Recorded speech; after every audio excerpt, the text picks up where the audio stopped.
From Hollywood, it's time now for... Johnny Dollar. Joe McNabb, Northeast Indemnity, Johnny. Oh, hi, Joe. What's up? At the moment, my blood pressure. Too much work? No. Prospect of having to pay off on a $100,000 life insurance policy. Uh-oh. Fella I think you know, Johnny. Art Wesley. Oh, sure. Been a pal of mine for years. Reporter. Yeah. Apparently he's working on a story right now that somebody doesn't want him to report. What do you mean? Night before last, he got beat up in an alley. Yesterday, a car made a pass at him at high speed. What about today? It's early yet, Johnny. Oh, yeah, sure. But let's hope it's not too late.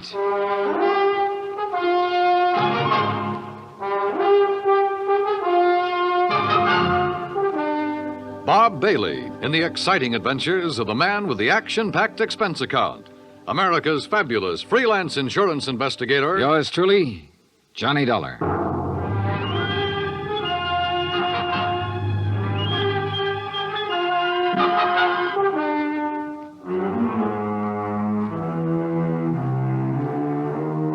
From Special Investigator Johnny Dollar to the Home Office, Northeast Indemnity Affiliates, Hartford, Connecticut.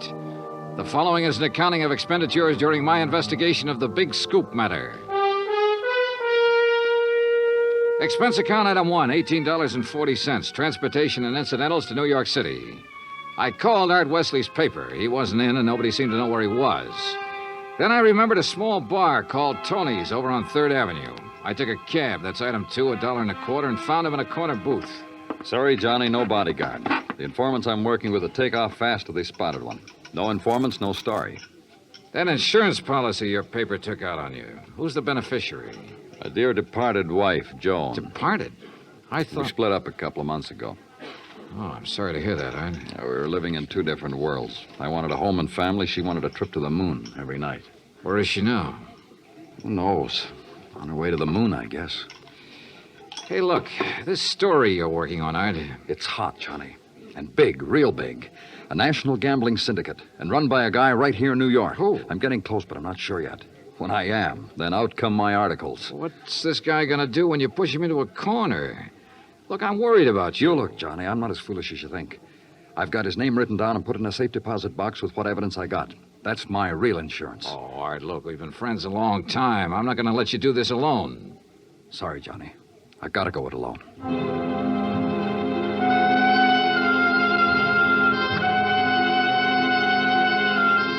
Since I'd gotten nowhere with Art, I decided to try his wife, Joan, even though they were separated. I found her in an apartment on East 68th, but she was hardly what you'd call cooperative. Look, Mr. Dollar, so you're a friend of Art's. At the moment, I'm not. Mrs. Wesley, your marriage with Art is none of my business. But that insurance policy his paper took out on him is. And incidentally, you're still the beneficiary. So? So he could be in danger, those articles he's writing. Why doesn't he drop it? Oh, look, you know Art better than that. Then what am I supposed to do about it? That story is his business. How I feel about things is my business. And come to think of it, I can't see that either of those things is your business. Item 3, $1.80 cab fare to police headquarters in the office of my old friend, Detective Lieutenant Rostelli. Sure. I know about those attempts on Art's life. So I talked to him and got nowhere. He told me the stories about a national gambling syndicate. It's more than he told me. Supposedly the big boss is here in New York. Now, what are you going to do about it? Look, the minute Art quits thinking he's got to hit the jackpot all by himself and lets us in on it, we'll give him all the protection he... Lieutenant Rostelli. Yeah, just a minute. It's for you, Johnny. Oh, thanks. Hello? Art Wesley, Johnny. They told me at your hotel where to reach you. Anything new, Art? I'm leaving town for a few hours. This could be it, Johnny. Tonight could be the jackpot. Well, listen, let me go with you. Sorry, I gotta go alone. It's part of the deal. Art, it could be a trap. I can take care of myself. Call you when I get back. Wish me luck. Well, look, wait. Art! Art!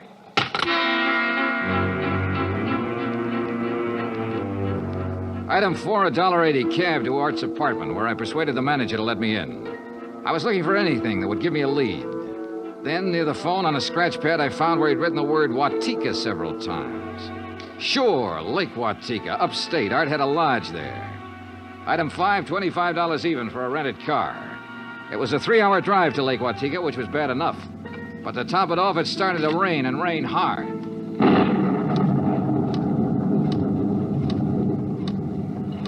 When I finally got to the highway turnoff, the side road to the lake was a mass of mud. Then I got 2 quick breaks. It stopped raining, and I spotted the 6-mile road into Art's place. Half an hour further on, I saw a light.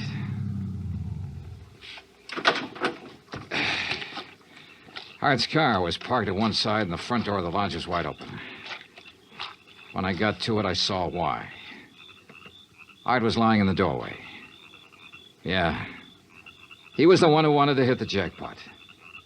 But you can't hit the jackpot with a slug, particularly when that slug is right between your eyes.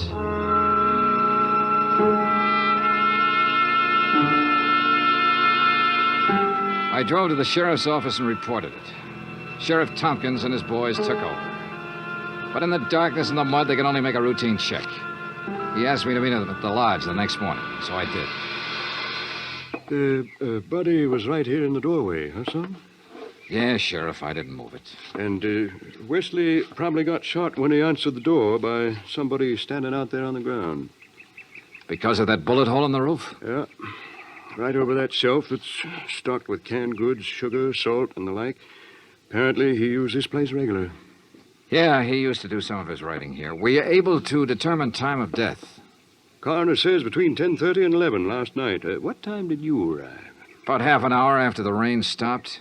I'd say 11:45. Means it was still raining a good half hour after the killing. No wonder we found no tracks. Hey, look, Sheriff. Art was working on a hot story about a national gambling syndicate. Could be that he found out who the boss was last night, the hard way. Oh? Then you think the killer was from out of town? Maybe New York? Yeah. Now, where would he stay? Is there a hotel around here? Lake Watika Inn, just outside the village, about 6 miles from here.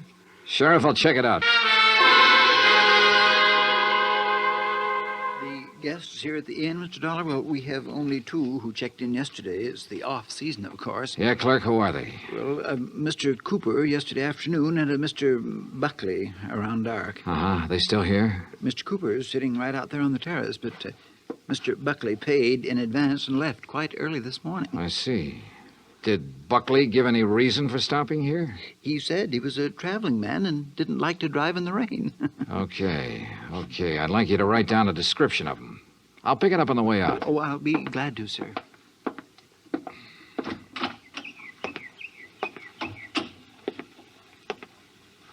Hi. Oh, good morning.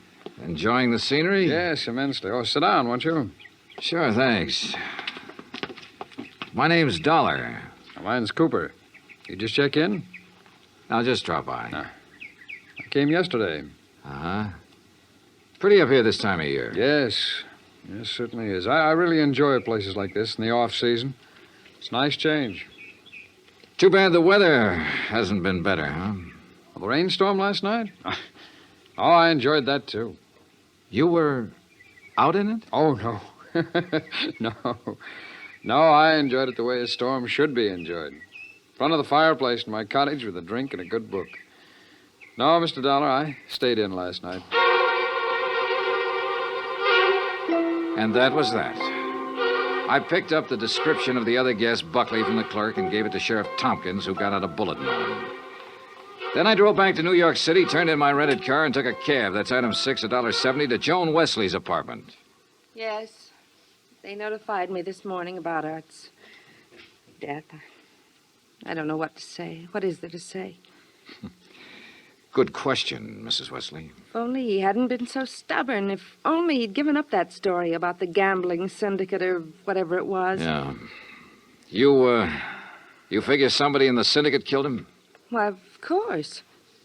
Mrs. Wesley, did you know Art had gone on up to the lodge at Lake Watika? No. Mr. Dollar, I'm rather tired. One more thing. Did you go out last night? No.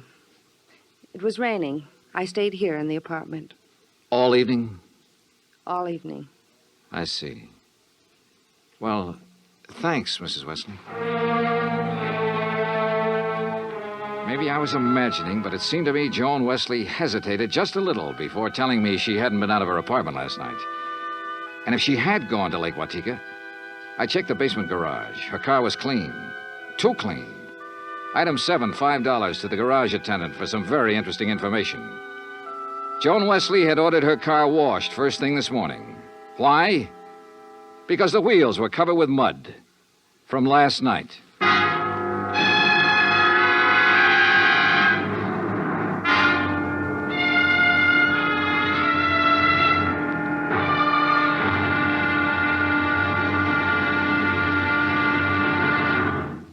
Act Two of yours truly, Johnny Dollar, in just a moment. Better schools mean better citizens, better neighbors, better families. But we can't expect our children to respond, to learn and grow, if we ourselves are indifferent to their school environment. CBS Radio urges that you write to Better Schools, 9 East 40th Street, New York 16, New York, for information about how citizens can spark community action to improve their schools. That address again is Better Schools, 9 East 40th Street, New York 16, New York. Now, Act Two of yours truly, Johnny Dollar, and the Big Scoop Matter.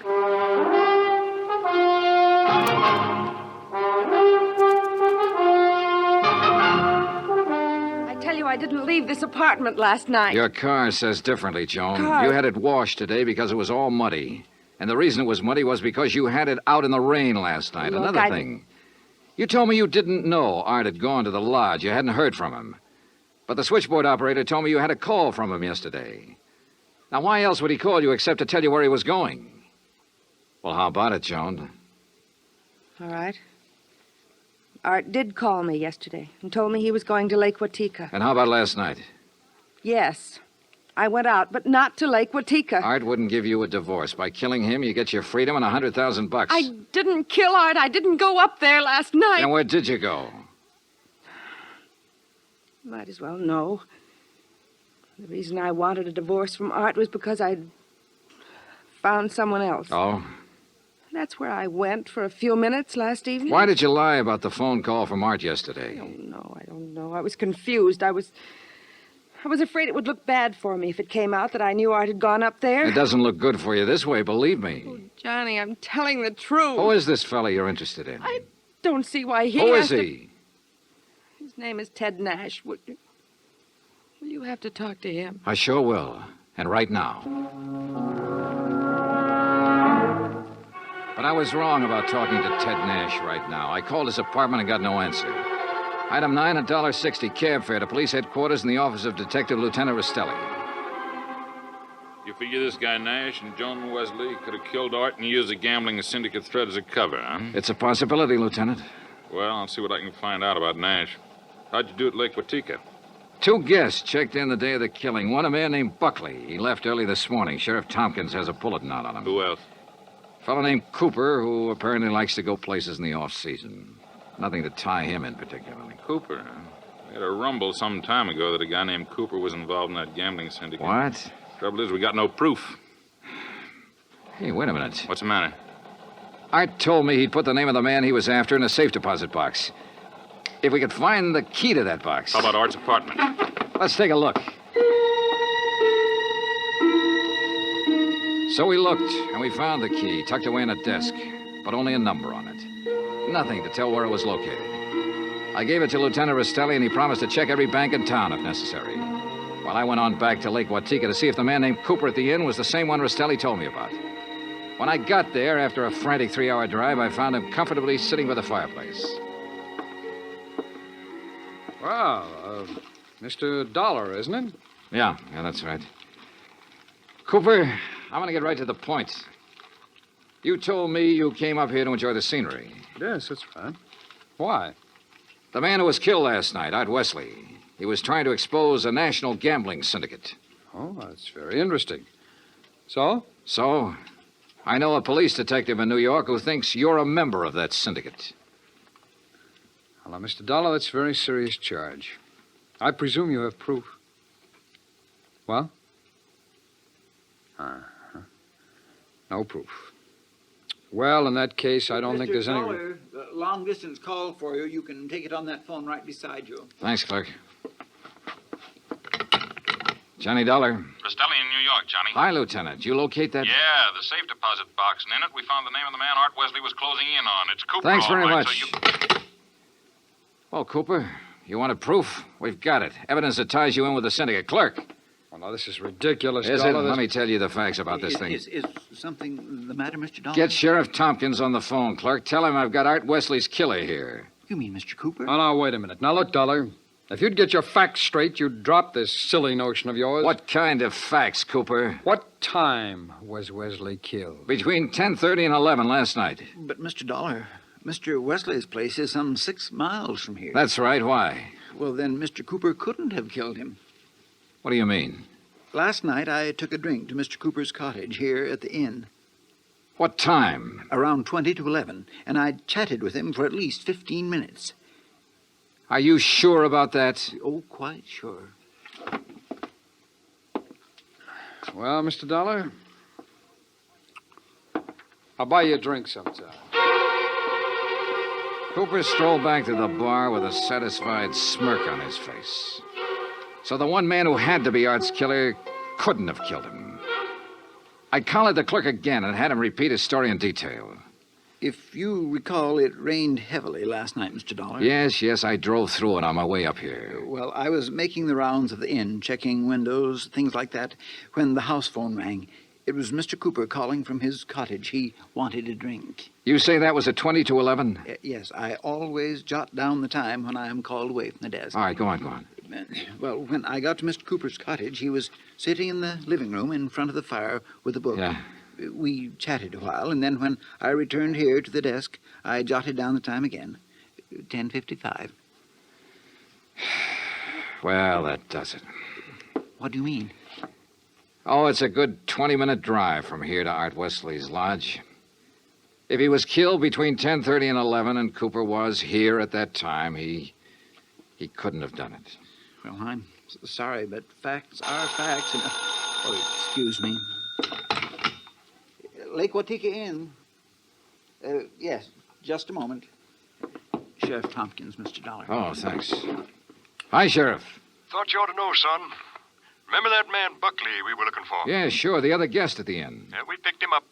I've been questioning him for an hour. Any luck? No, sir. He's just a traveling salesman who stayed at the inn because he didn't want to drive in the rain. You sure? Buckley swears he doesn't even know Cooper. Just between you and me, Johnny, I think we got the wrong fella. No place again. I decided to start all over. Got into my car and drove to Art Wesley's place. Nothing was changed. I remember the trip I'd made the night he was killed, how it rained heavily until about half an hour before I arrived. How I'd found him lying in the open doorway, a bullet hole in his head. Yeah, and the hole in the ceiling over the shelf of provisions, marking the path of the bullet. It was there. So were the provisions. Canned food, mustard, sugar, a package of crackers. There was some... Wait a minute. Sugar. The sugar bowl. I stared at it for a moment. I remembered a couple of things the room clerk at the inn had told me. And suddenly the whole deal slid neatly and quietly into place. I drove back to the inn fast. Cooper's cottage was empty, so I went inside to the bedroom and took a look around.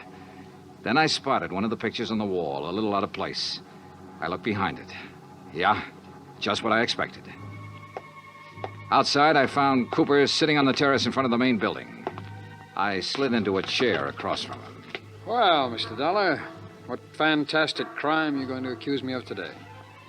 Cooper, I got a one-track mind, and it's still stuck on murder. Oh, now look, Dollar. We've been over this before, and personally, I find it quite boring. So much so that it's interfering with my vacation here. That's too bad. Yes, it is. So I'm leaving this evening. I don't think so, Cooper. Oh, come now. Art Wesley was trying to expose a figure in a gambling syndicate. You. Well, that's a matter of conjecture. You had to stop him for keeps. Oh, now look, Dollar. The time of Art Wesley's death has been established as between 10:30 and 11 last night. That's right, between 10:30 and 11 last night. And I'm sure you remember the room clerk telling you he was with me in my cottage living room from 10:40 to 10:55. I sure do. So that I certainly couldn't have killed your friend Wesley 6 miles from here during that time. Except that Art Wesley wasn't killed at his lodge. What are you talking about? You see, I remembered something else the clerk had told me. The night of the killing, it stopped raining a little after 11. All right, what difference does that make? All the difference in the world, believe me. Here's what really happened, Cooper. You killed Art Wesley in the bedroom of your cottage here at the inn. Oh, don't be ridiculous. You immediately called the room clerk over and chatted with him in your living room for about 15 minutes. He didn't know there was a corpse in the next room. Oh, really? After he left, you took Wesley's body the 6 miles to his place and planted it in the doorway. Oh, now, look, Dollar... Your problem was to make it look like he'd been killed there. Then you remembered. The slug that had killed him hit the wall in your bedroom. That gave you an idea. You figured out the right angle at the lodge and fired a shot upwards from the outside the door. It went through the ceiling at the back. All right, Dollar, I've had enough of your half-baked theories with no proof whatsoever to back them up. Correction, Cooper. This time I've got proof. There was a shelf of food under the bullet hole and a bowl of sugar directly under it. A bullet? So what? When sugar gets wet, it gets crusty, and it stays that way. But the sugar in that bowl was dry. Now, if the killing was between 10:30 and 11, and it rained heavily until after 11, then some rain would have dropped through the bullet hole into the sugar. I see. But, Cooper, the sugar was dry. So the bullet hole was made after the time of the murder, when you planted Wesley's body there. Just a little detail, Cooper, but it nails you. That, and of course, the fact I found the slug that really killed Wesley just a couple of minutes ago. Oh? Buried in the wall of your bedroom behind a picture you'd moved slightly to cover it. Well, Dollar, I may as well tell you that I saw you come out of my cottage a few minutes ago. I figured you knew. So ever since you sat down here, I've been holding a gun on you under the table. You know, Cooper, I may as well tell you. Ever since I sat down here, I've been holding a gun on you, too. Well, you... Let's have it. Well, you didn't have any gun. A big-time gambler bluffed right out of the game. Cooper, you're slipping.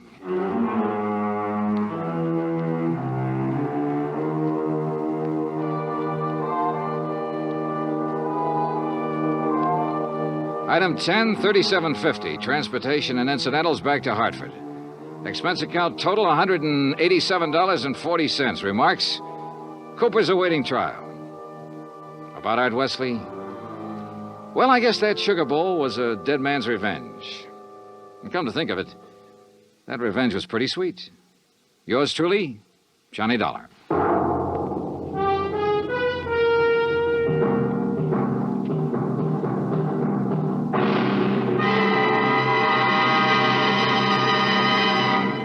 Our star will return in just a moment.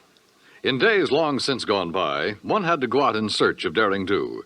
But in a fast-moving world, exciting things are happening right around the clock. Things you can be in on no matter what else you're doing, as long as your radio is nearby. With CBS newsmen on the job, you can make CBS Radio your listening post for world events. Stay tuned now for 5 minutes of CBS News, to be followed over most of these same stations by the FBI in peace and war. Now, here is our star to tell you about next week's story. Next week, colorful New Orleans, from nightlife in the Latin Quarter to the dismal, deadly swamps. Join us, won't you? Yours truly, Johnny Dollar. Yours truly, Johnny Dollar, starring Bob Bailey, originates in Hollywood. Written by Robert Reif, it is produced and directed by Jack Johnstone. Heard in tonight's cast were Virginia Gregg, Russell Thorson, Barney Phillips, Stacey Harris, Larry Thor, Parley Bear, and Les Tremaine. Musical supervision is by Amerigo Marino. Be sure to join us next week, same time and station, for another exciting story of yours truly, Johnny Dollar. Dan Cubberly speaking.